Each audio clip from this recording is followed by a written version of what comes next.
Une prairie de moyenne montagne au cœur du Bugey. Un petit félin, discret, guette les campagnols.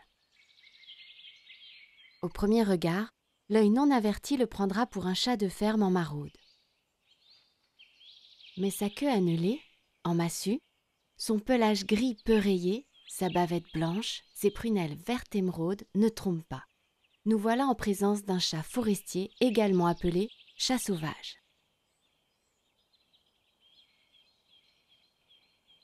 Il gîte dans des terriers de blaireaux, des tas de bois, des roches ou des troncs creux. Difficile à observer dans la nature, il est toutefois possible de trouver ses empreintes, qui sont rondes et un peu plus grosses que celles du chat domestique. Ses crottes sont en forme de balle, plus volumineuses que celles de son cousin apprivoisé.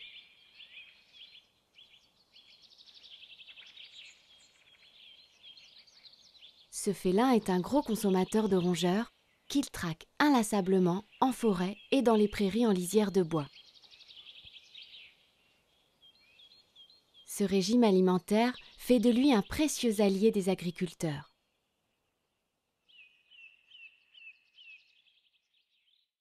En effet, les dégâts des campagnols sur les prairies sont parfois considérables.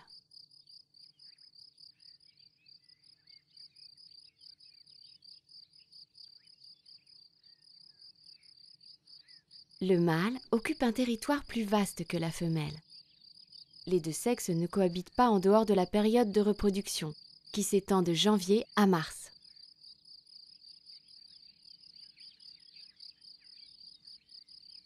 Cette femelle doit trouver sa nourriture, mais également celle de sa portée, qui attend son retour avec impatience.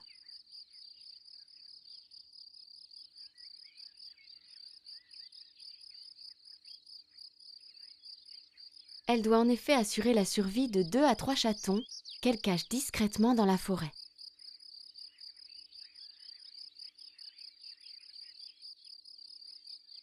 Les jeunes chats intrépides et inexpérimentés font leurs premières expériences de la vie et rencontrent parfois leurs voisins.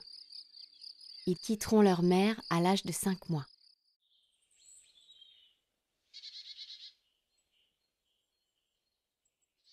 L'hiver, durant les grands froids, le chat sauvage peut sortir en pleine journée pour se nourrir.